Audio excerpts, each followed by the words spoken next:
The HBO documentary series Murder in Boston, Roots, Rampage, and Reckoning is available to stream on Max. The Boston Globe's full investigative series is available at globe.com/Stuart case. Before we begin, this episode contains some offensive language and descriptions of violence. It may not be appropriate for all listeners. Boston, record emergency 510. My wife's been shot. I've been shot. Where is this, sir? I have no idea. I'm off. I was just coming from Tremont, Brigham and Women's Hospital. It's 8:43 on the night of October 23rd, 1989. Where are you right now, sir? Can you indicate to me? No, I don't know. He made us go to an abandoned area. A man calls 911 from his car phone. He's lost somewhere in Boston. Okay, sir. Can you see out the windows? Can you tell me where you are, please? No, I don't know. I don't see any signs. Oh, God. Chuck Stuart is in the driver's seat. His wife, Carol, is next to him. She's 7 months pregnant. Okay, has your wife been shot as well? Yes. In the head. Moments ago, they were at a nearby hospital, taking a birthing class, preparing to welcome their first child. Okay, sir, bear with me now. Stand by. Stay on the phone with me. Chuck's from the suburbs. He doesn't live around here. All he knows is that he's on the wrong side of Huntington Avenue, and he's scared. He's crossed over this main artery of a road, gone past the dividing line. On one side of Huntington Avenue, you've got prestigious hospitals and fancy museums. Now, he's on the other side, in a mixed-race neighborhood called Mission Hill, a place that people from the suburbs know to avoid. Okay, Chuck. Help's going to be on the way. Bear with me. Is your wife breathing? Feel gurgling. Chuck says a man with a gun forced him to drive here. The people that shot you, are they in the area right there? No, they took off. Oh, they left. Okay. Carol is bleeding out in the front seat beside him. They're racing against an unforgiving clock. Oh, man. Chuck, can you give me anything? Just look out the window. Can you see anything? Oh, I'm blanking out. You can't blank out on me. I need you, man. Chuck.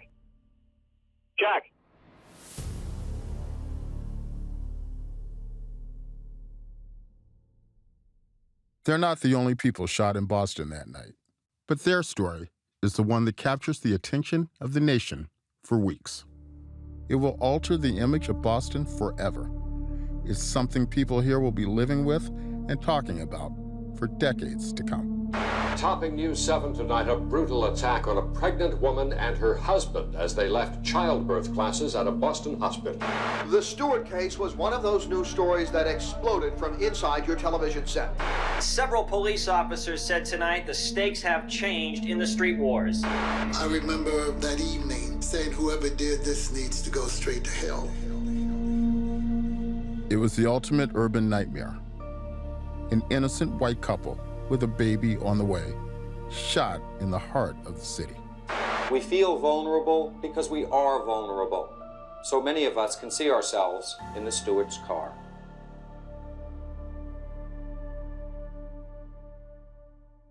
This was one of the most sensational crimes in the city's history, and it was all captured on tape. In a time before smartphones and 24-hour cable news cycles, it went viral. From Boston tonight, we have a nightmare story of random crime and violent death. A near wipeout of a family that came into the suburbs. It is a dramatic and horrendous thing. The hunt for the attacker engulfed Boston for months.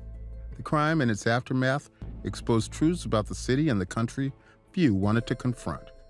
Race, class, crime, and punishment. The city's raw nerves were exposed. Everyone thought they knew what happened, but what you believed depended on the lens you brought to it. Boston's simmering tensions were about to boil over. Everything is building up to this moment in terms of how we really felt about each other. And this was the stick of dynamite, and it finally went off.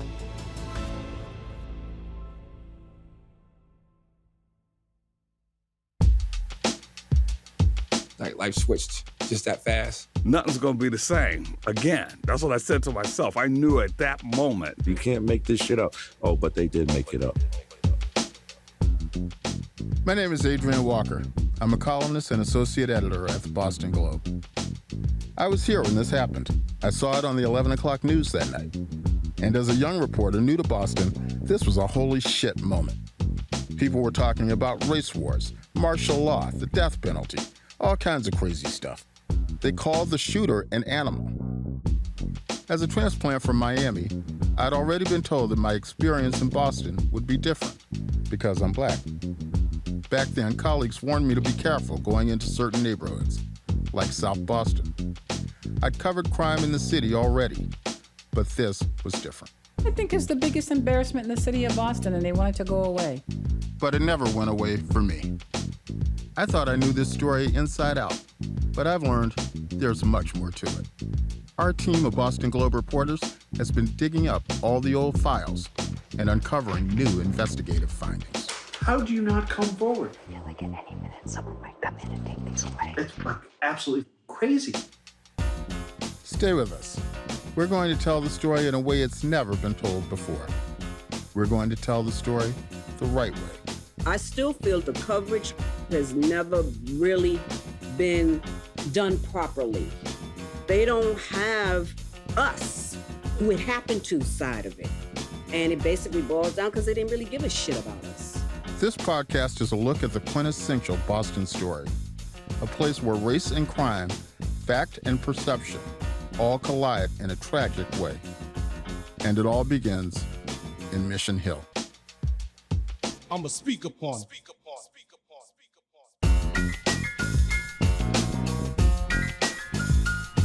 This is Murder in Boston, the untold story of the Charles and Carol Stuart shooting. Episode 1, The Crime.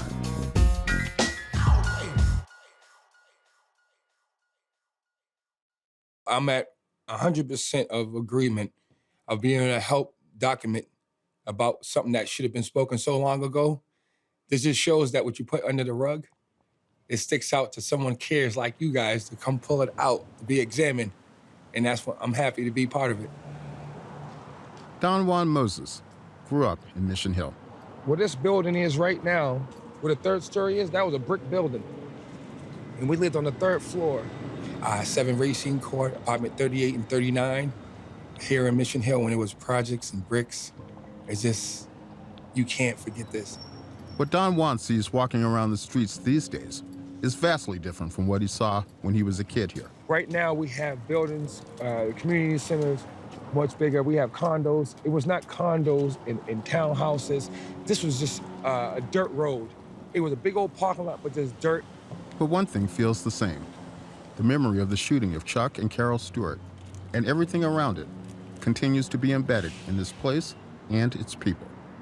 It's certainly still alive here for him. Telling you the truth now, looking at that building, rising buildings, you can't ever forget that right there with that case. That's Charles Stuart case all day, those buildings.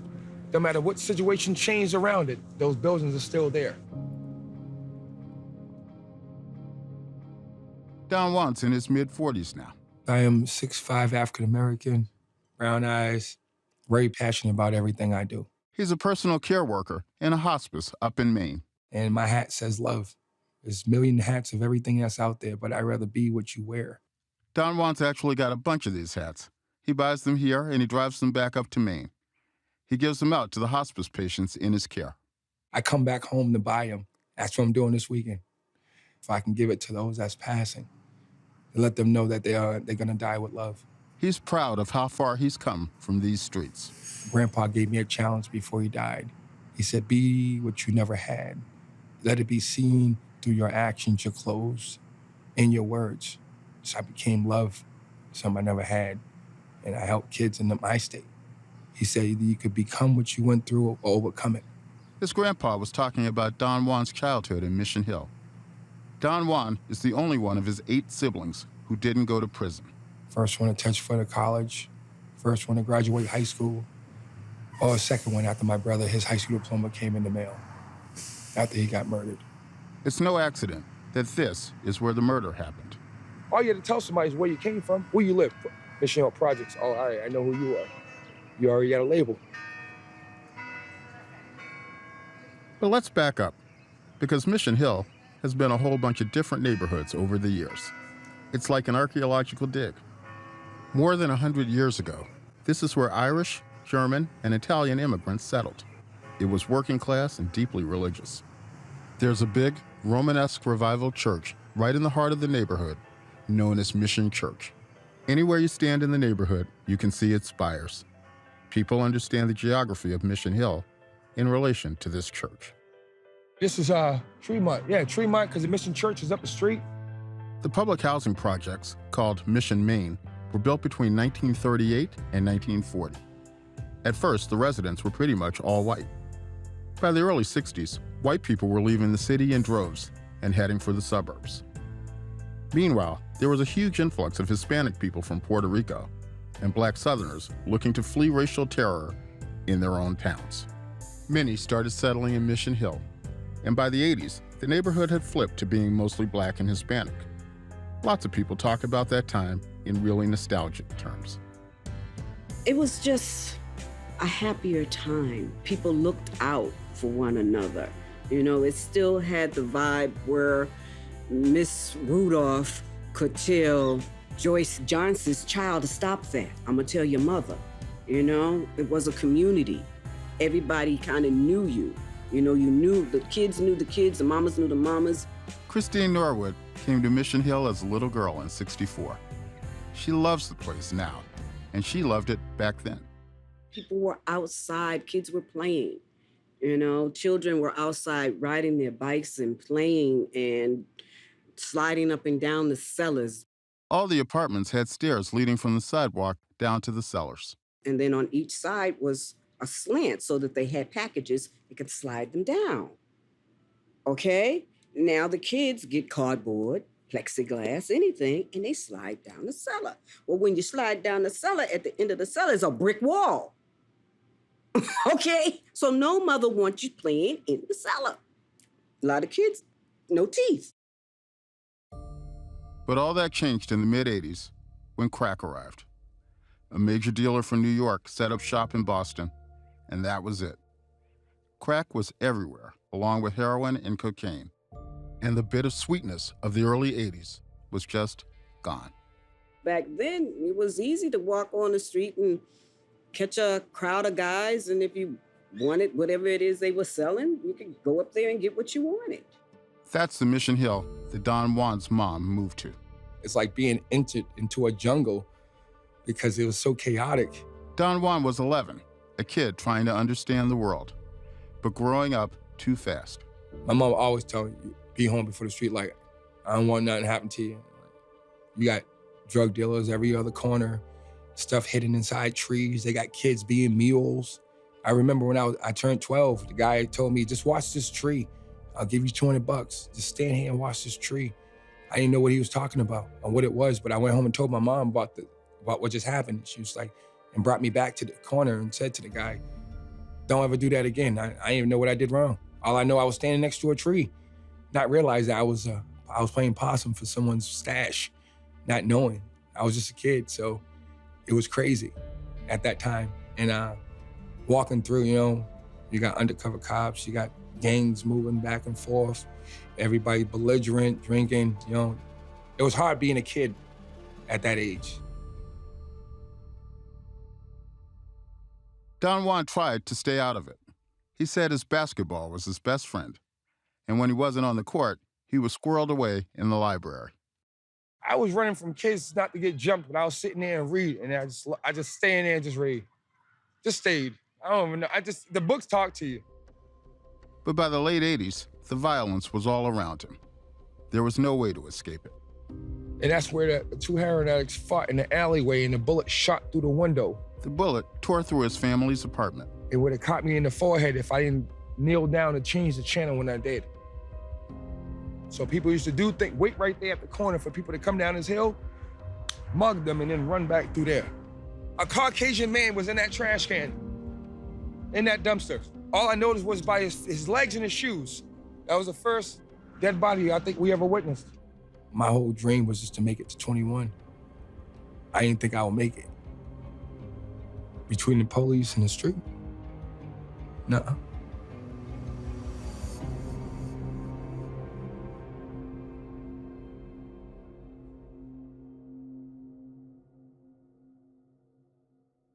As he walks through his old neighborhood, Don Juan catches sight of somebody he grew up with.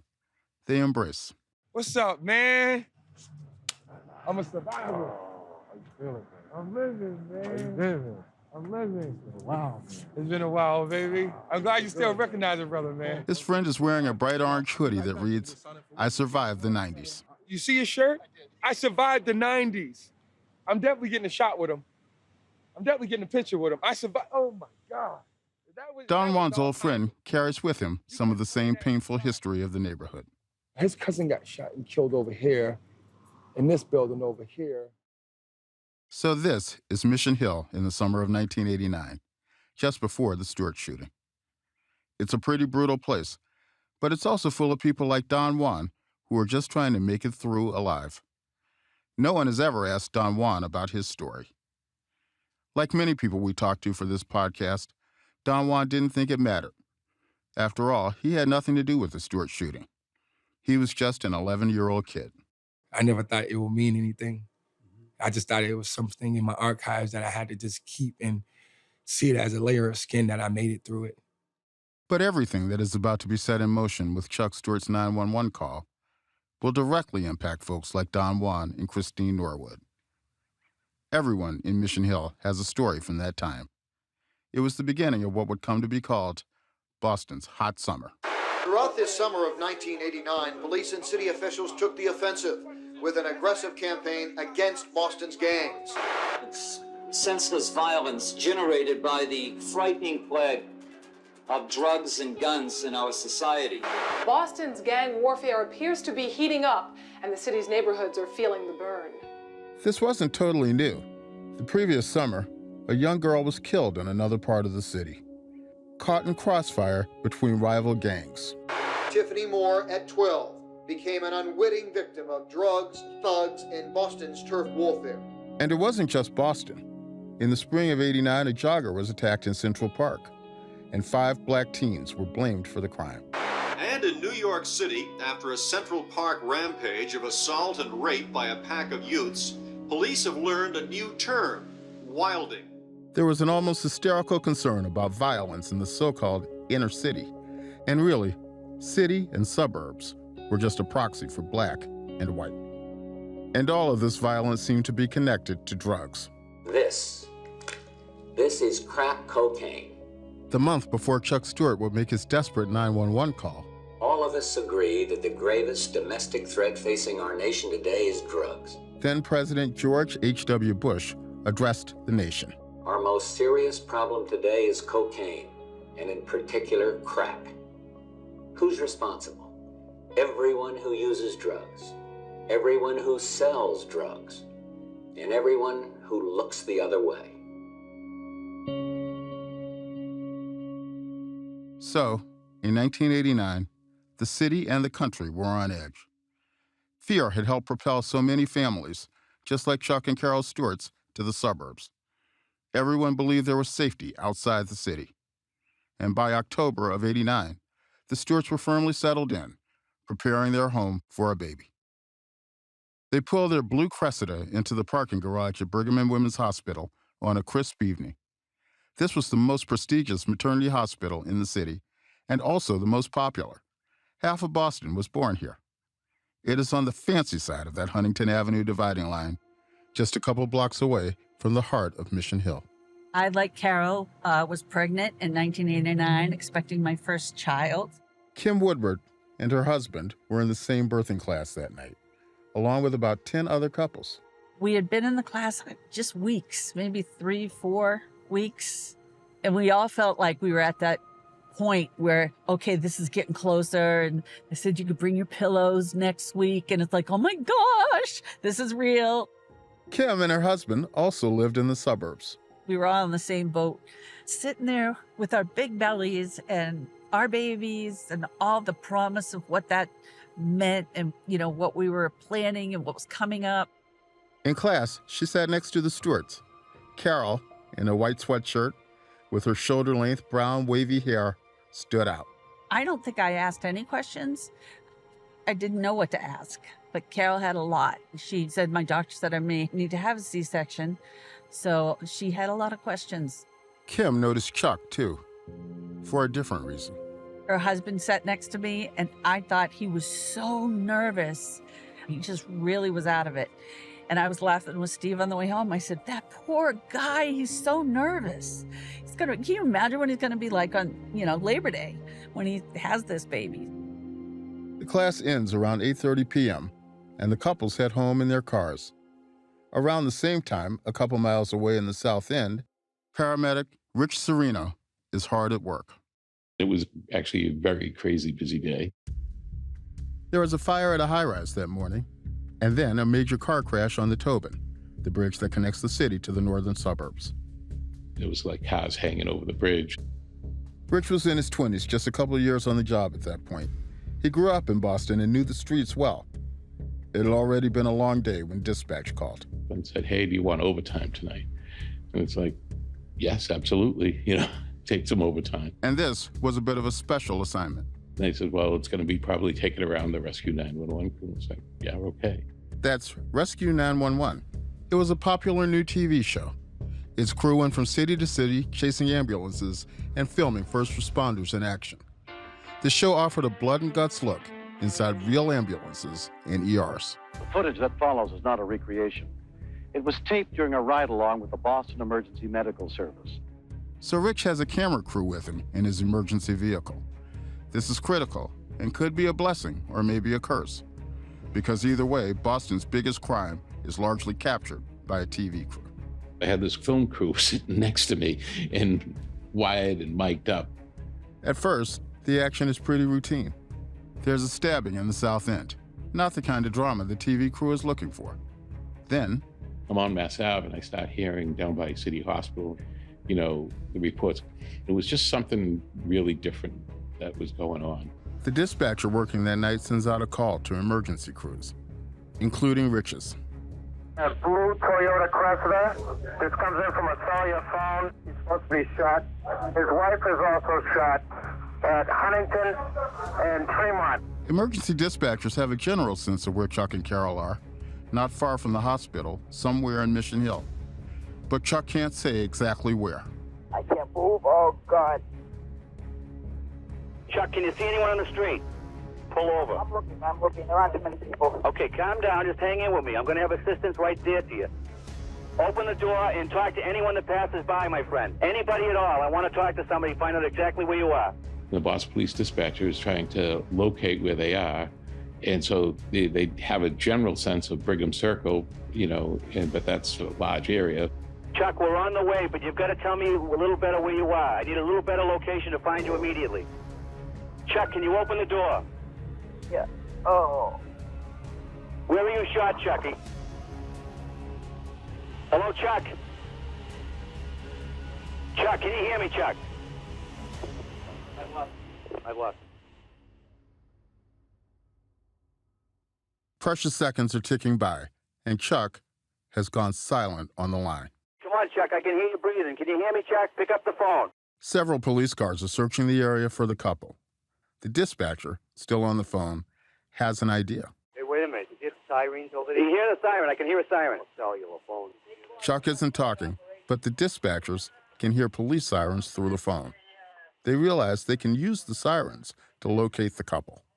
Turn on your sirens and turn them off so they could hear through the cell phone where they were on the fly to triangulate exactly where this is and where the police cars were. 911, put on your siren now. You're still hearing this siren? Negative. Negative on the siren. Bravo, K1. Sound your siren. Not yet, no siren. Bravo, K1, shut off your siren. Bravo 1-4, sound your siren. And then, on the fourth or fifth try, Definite location. We heard the siren. We've located him in McLeavy and St. Alphonsus. EMS and Boston Police arrive at the same time. A crowd is already starting to gather.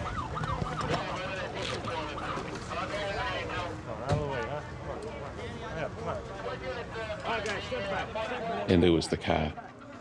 They were both still in the car. He was in the driver's seat. She was in the passenger side. Serino and another paramedic get to work. Kevin and I stayed with Chuck and started taking care of him. He kept saying over and over, don't take care of me. They're my wife. Yeah, somebody got people taking care of her. Their injuries are dire. He had a pretty significant gunshot wound. She had a gunshot wound to the head. We wanted to make sure that the baby gets to the hospital. You want to try to keep the mother alive. You have a woman who's in cardiac arrest. The horrific incidents, you don't stop to say, oh, this is horrific. You just go in and take care of people. You're in autopilot at that point.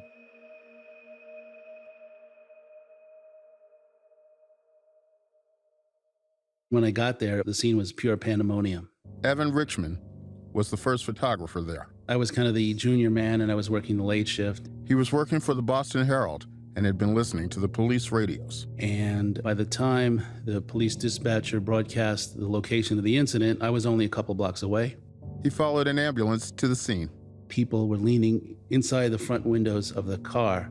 Obviously, the EMTs were leaning in to assist the victims. TV cameras captured Evan there, in the fray. You can even hear the click of his camera. Hey, when you got that one.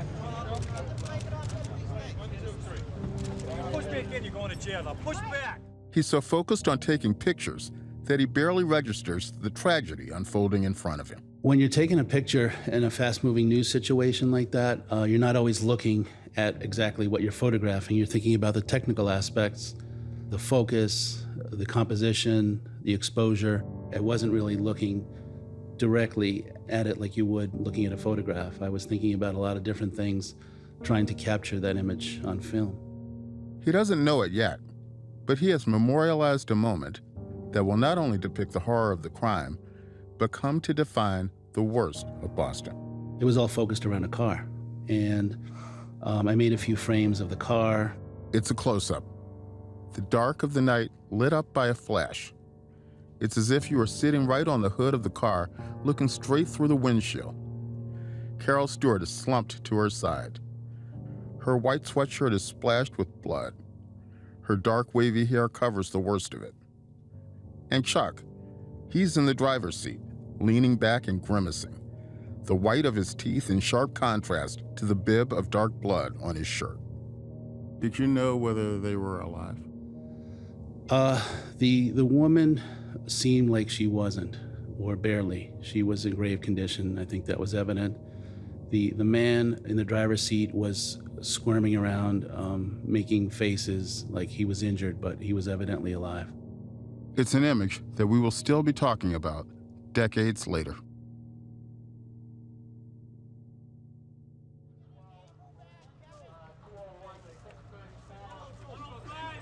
He cut seatbelts, he cut his clothes off. We went to get Carol out first, and then we were able to get him out shortly thereafter. The Rescue 911 footage shows all of it: blood, pain, panic. After Chuck's stretcher is loaded into the ambulance, a police officer leans over and speaks with him. See who did this? It's hard to make out, but the officer asks, who did this? Chuck says, black man. One guy, two guys. All right, what do you look like? Black man. What do you have on? Black. Any stripes on it? What color? Red. Beard, mustache. Chuck tells the cop the shooter was wearing a tracksuit with stripes on it. He doesn't offer much else, but it's enough to cement the image of the main suspect. That's for that shooting at McGreevy in St. Alphonsus. Black male, 30 years of age, black running suit with a white stripe. Chuck and Carol are taken to different hospitals. Carol goes back to the hospital they had left just minutes ago. Chuck goes to a trauma unit elsewhere.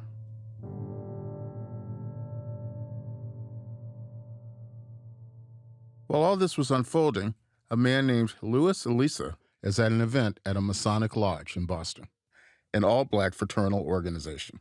We were all there at Prince Hall, 25 Washington Street. The room was filled with people, and we were having this really important ceremony. Louis is one of Boston's leading civil rights activists, president of the Boston branch of the NAACP, and well acquainted with the powers that be in town. I was a Mason, and I'm still a Mason, in Prince Hall Grand Lodge, and a number of brothers in my lodge, members in my particular lodge, were police officers. All of a sudden, Their police radios start going off. Everybody's getting called in. One of the officers tells Lewis what's going on.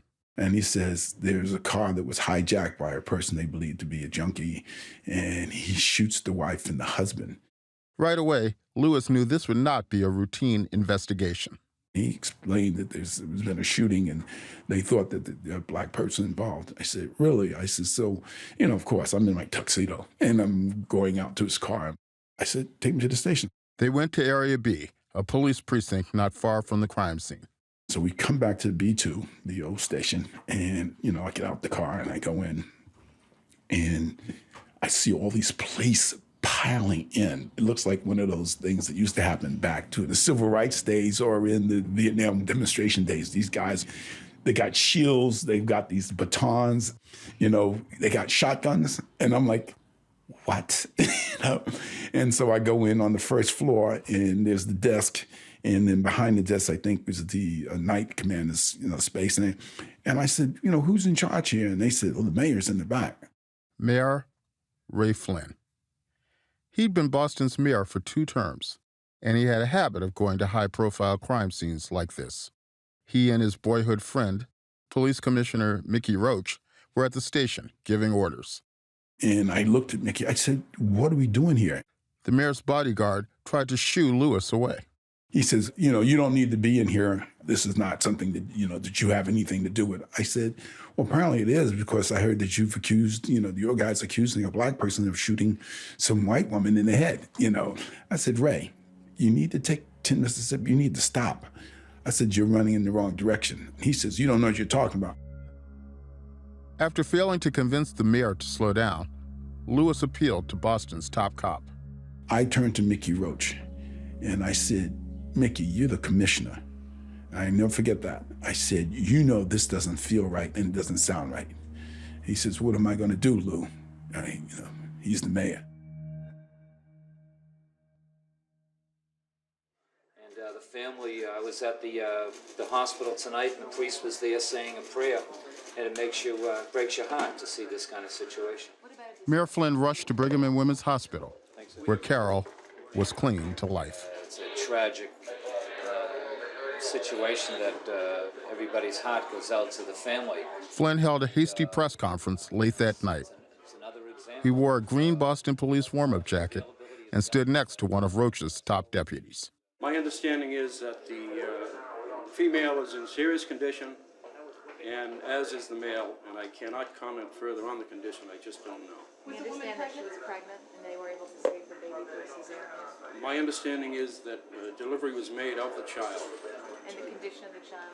I don't know the condition of the child. Carol's baby was delivered by cesarean section that night. He was named Christopher. Both of his parents were in critical condition at the time of his birth. Chuck was in surgery, and Carol, she died hours later. It's another example of the availability of guns that are so frequent. Seems like it's happening every single day. We have a full investigation underway. We have no suspects in custody. We do have a description of a assailant. At the press conference, Mayor Flynn turned the shooting into a citywide emergency, just in time for the 11 p.m. news. I've asked the commissioner, I was talking to him a little while ago, I've asked him to put every single available detective in the city of Boston on this case to find out who the people or person who was responsible for this cowardly, senseless tragedy.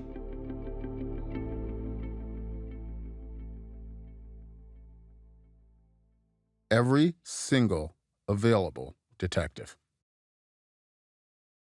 There were shootings in Boston almost every night back then, but this was different. From the moment it happened, the Stuart case, as it came to be known, was considered an exceptional act of violence. Authorities have identified the woman as Carol Stuart of Reading. Doctors managed to save their baby performing an emergency cesarean section.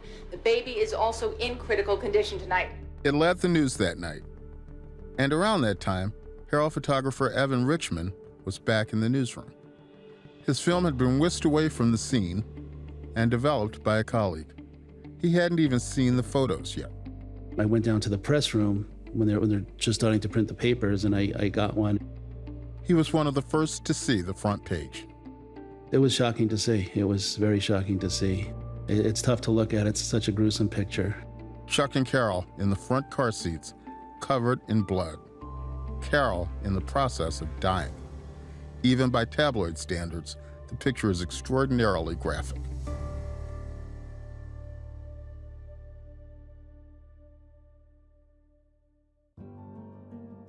In the morning, the entire city of Boston will see the gory crime scene. And in the days to come, they'll hear the dramatic 911 call again and again. Today, we've got phones and video cameras in our pockets. But back in 1989, you just didn't see a brutal killing like this up close. The murder of Carol Stuart on Mission Hill Monday night is forcing all of us to confront something awful and real about life in our city in 1989. Residents here are expressing another emotion: fear. Fear of a big city that's becoming increasingly violent and whose tentacles are now reaching far out into quiet suburban communities. It terrifies white Boston and unnerves black Boston. I just knew from that moment on that everything was going to be different, that this story would be like no other I've ever seen. This story taps into a primal American fear, that of an innocent white woman, pregnant no less, dead at the hand of a black man. In Mission Hill, Don Juan remembers the impact was immediate. You said a black man did it, that's all we need to know. Raid the project, flood the projects, get everybody out. I want lineups regularly. I want them to be able to tell us which one looked like who, and so forth. That's all they was in mindset for.